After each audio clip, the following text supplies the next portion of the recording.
Buenas noches, bienvenidos al Criminalista Nocturno.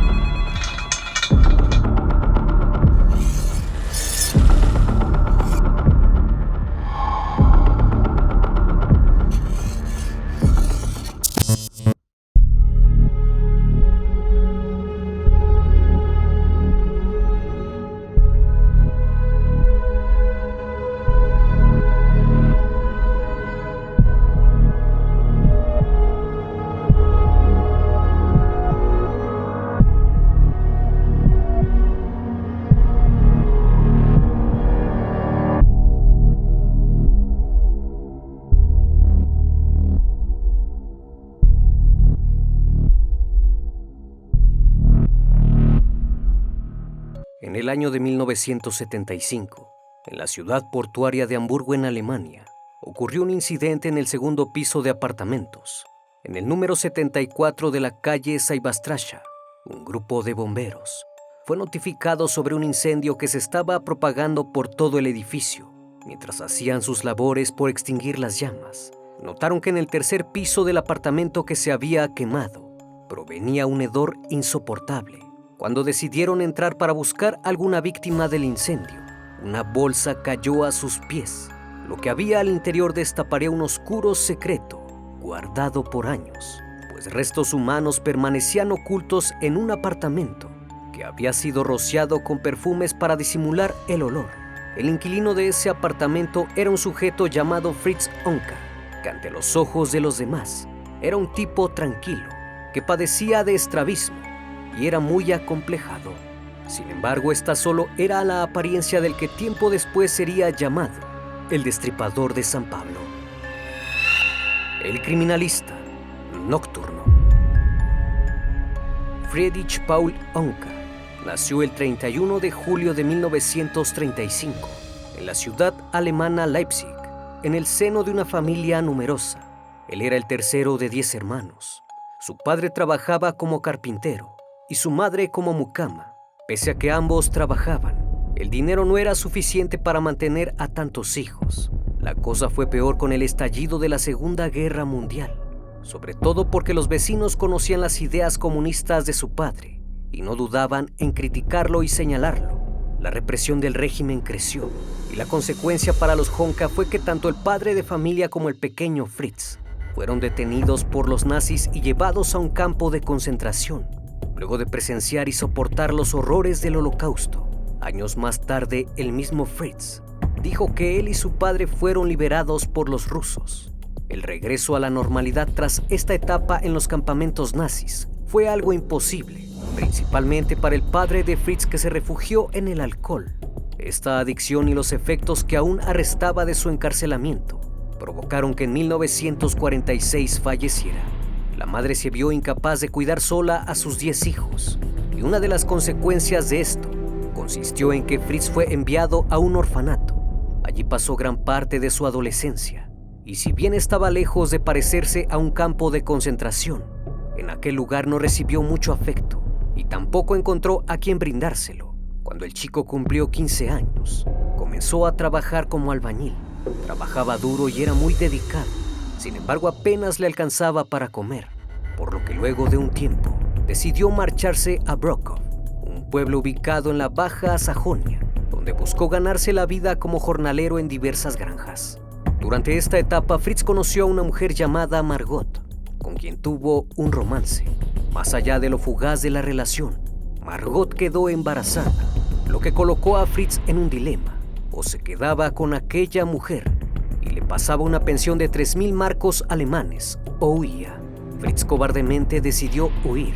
En 1956, con sus 25 años ya cumplidos, Fritz regresó a Hamburgo y consiguió trabajo en un astillero. Y fue en ese momento cuando el hombre parecía haber encontrado un poco de estabilidad en su vida, pero sufrió un gravísimo accidente de tráfico, el cual estuvo a punto de costarle la vida.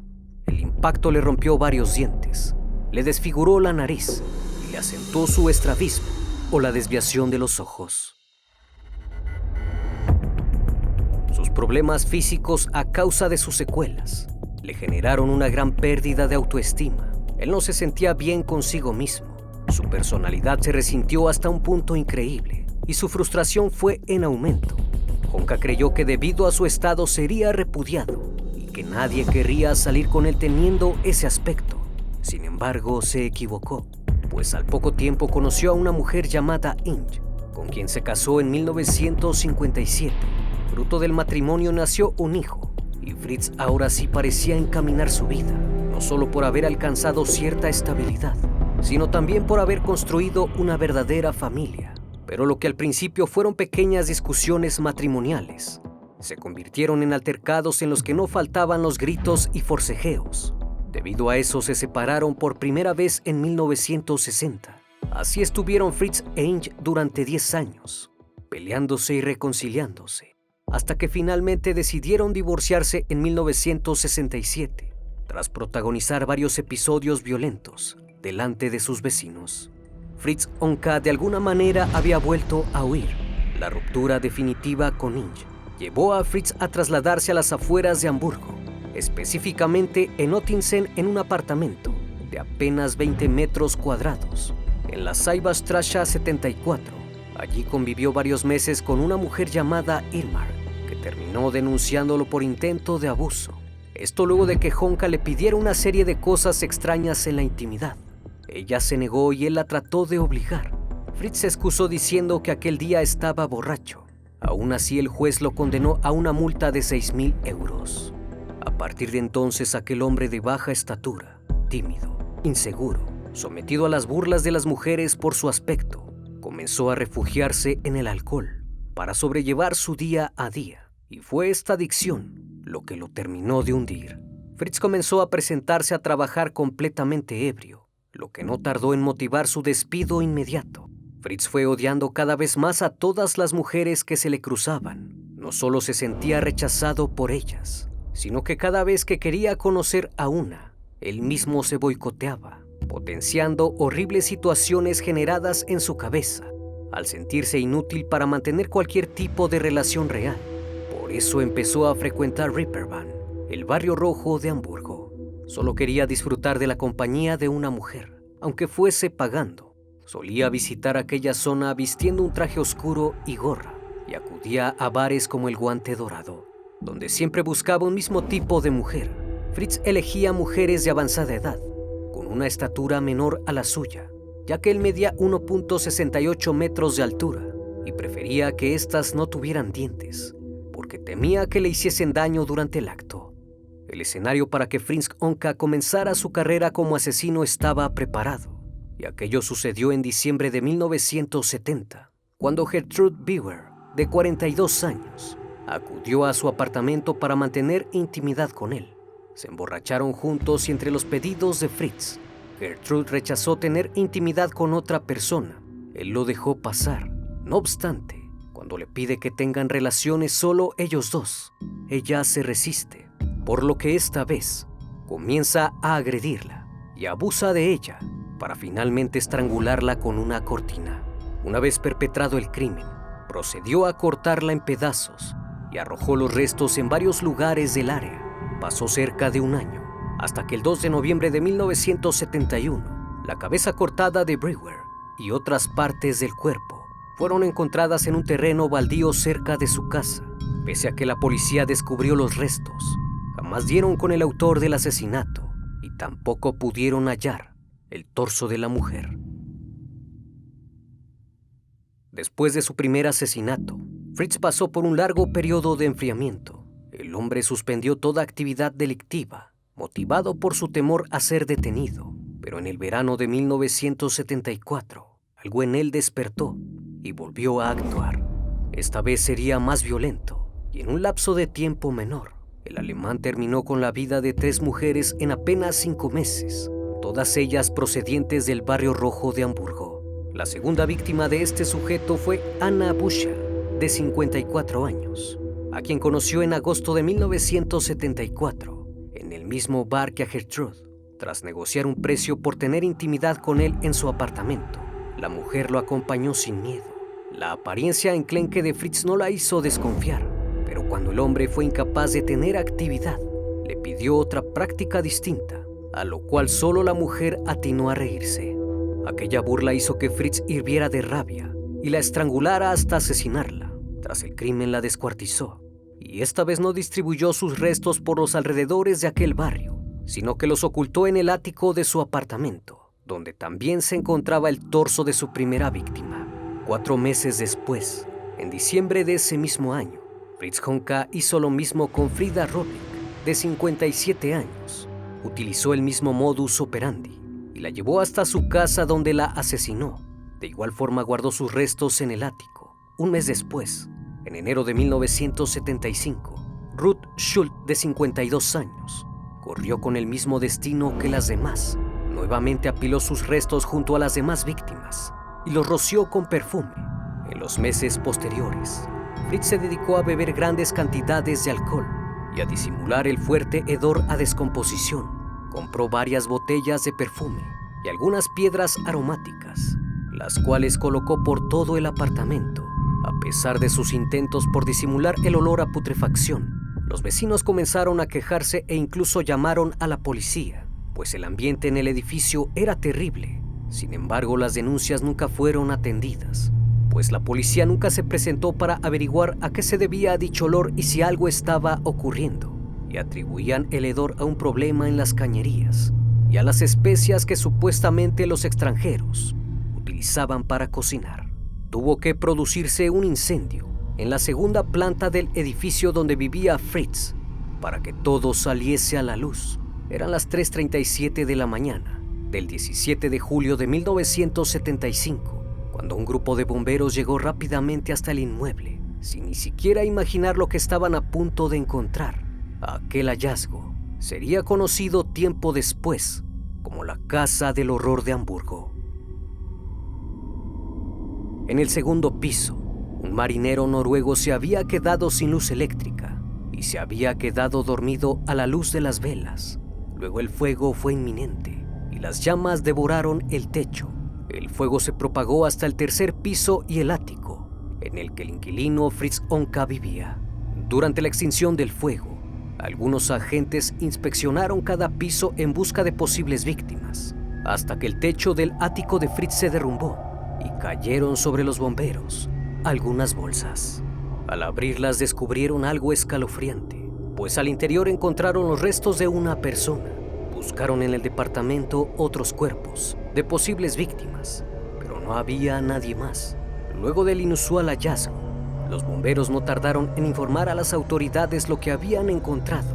Una vez apagadas las últimas llamas, la policía registró el apartamento de Fritz y halló ropa y calzado de mujer, imágenes explícitas de mujeres y hombres, pósters de modelos sin ninguna prenda, algunas muñecas, además de numerosas botellas de bebidas alcohólicas.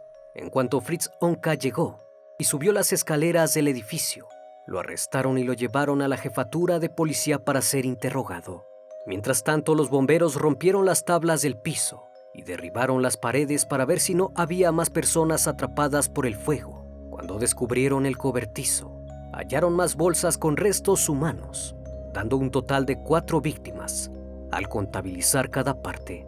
Tras 60 horas sin abrir la boca, finalmente el hombre terminó confesando sus crímenes. Honka le dijo a un oficial que probablemente debía haber asesinado a 3 mujeres en su apartamento, pero no podía recordarlo del todo. Admitió que las cortó en partes y las metió en algunas bolsas para disimular el olor, además de que así era más fácil apilarlas en el ático. En su declaración, Fritz se autodenominó como Jack el Destripador. Según el informe forense, que evaluaron luego de revisar a las víctimas, declararon que en las bolsas se encontraron piernas cortadas a la altura del fémur, restos de piel, senos cercenados, narices y lenguas también seccionadas y pequeños pedazos pertenecientes a las mujeres asesinadas. Además, Fritz dio toda clase de detalles sobre las víctimas, sus nombres, fechas y la razón de cada asesinato. Al cotejar dichos datos, los investigadores se dieron cuenta de que nadie había denunciado la desaparición de aquellas mujeres, puesto que eran chicas que trabajaban en el Barrio Rojo y nadie las buscaba. excepto a la primera, Gertrude Beaver, un caso que se resolvió 5 años después, porque Honka había guardado su tronco en una bolsa en el ático de su casa. El caso impactó a los pobladores de Hamburgo y la prensa rápidamente dio a conocer el acontecimiento. Los principales diarios detallaban las atrocidades cometidas por Honka y algunos diarios decían que el asesino vivía entre muñecas e imágenes explícitas. Al siguiente día de su detención, su exesposa dijo no estar sorprendida, pues lo creía capaz de hacer cualquier cosa. En las investigaciones posteriores, se logró encontrar en su apartamento unos guantes de jardinero, un martillo y un serrucho con el cual cercenaba a sus víctimas. Casi un año después del macabro descubrimiento, aquel sujeto fue llevado a juicio. Durante el mismo, celebrado en el Tribunal Regional de Hamburgo en 1976, los psicólogos forenses determinaron que Fritz Honka desarrolló su agresividad y se desquitó con mujeres relativamente indefensas por la influencia de cantidades considerables de alcohol. A esto se sumaba su necesidad de sentirse dominador como hombre, percibiéndose incluso a sí mismo como una especie de entidad superior, definiéndose como el señor de la vida y el deceso. Pese a las pruebas recabadas y a su propia declaración, Fritz Honka afirmó en el estrado que no era culpable. Los defensores de Honka incluyen al abogado estrella Rolf Bossi, quien afirmó que su cliente tenía que ser declarado loco, y no solo porque estaba borracho cuando lo hizo. Calcula que Honka se sintió muy insultado y provocado por las mujeres, por lo que la acusación de asesinato solo entró en juego en un caso. Bossi enfatizó la cruda vida por la que tuvo que pasar Honka, quien aseguró que debido a eso estaba roto, por lo cual abogó por alojamiento en una sala psiquiátrica. El veredicto de diciembre de 1976 se refirió a anormalidad mental por parte del acusado. Así su extrema adicción al alcohol lo benefició por primera vez en su vida, pues sus abogados lograron su objetivo y de esta manera el juez lo sentenció a 15 años de prisión, resaltando que todos los crímenes los perpetró bajo un estado de culpabilidad reducida. Aquello significaba que el asesino no iría a un centro penitenciario, sino a un psiquiátrico. Cuando se le preguntó por qué las asesinaba, Fritz dijo que las mujeres se burlaban de él y que además Jack el Destripador le hablaba y le ordenaba que lo hiciera.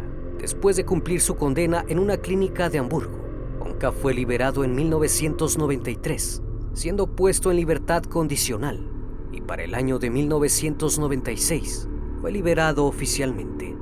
Tras su salida, Honka se mudó a una casa de retiro en Saarbrücken, en el mar Báltico, bajo el seudónimo de Peter Jensen, tomando el apellido de un pariente cercano. En una residencia de ancianos de Saarbrücken, nadie debía enterarse de su pasado, pero esta vez se sentía muy confundido y perseguido, por lo que tuvo que volver al psiquiátrico. Su estancia allí no pasó desapercibida, sobre todo por sus fuertes delirios. Finalmente, Fritz Honka falleció de un ataque al corazón. La fecha de su deceso fue el 19 de octubre de 1998, a los 63 años. Jamás dejó de beber, ni dejó de quejarse del insoportable hedor a putrefacción que llenaba su habitación, como si aún viviera en aquel diminuto y oscuro apartamento de Hamburgo.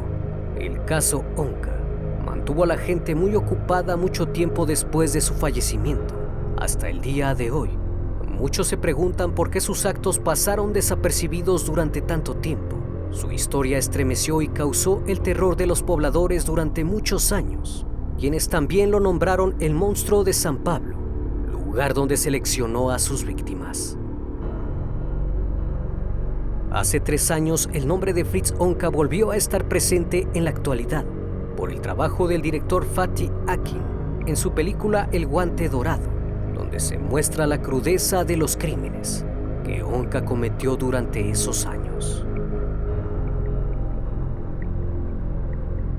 Una vez más, estimado público, agradezco su compañía. Gracias por brindar un espacio de su tiempo para conocer un caso más de este canal. Si aún no estás suscrito, te hago la cordial invitación a que lo hagas y formes parte de esta gran comunidad. Esto es El Criminalista Nocturno. Hasta la próxima emisión. Buenas noches.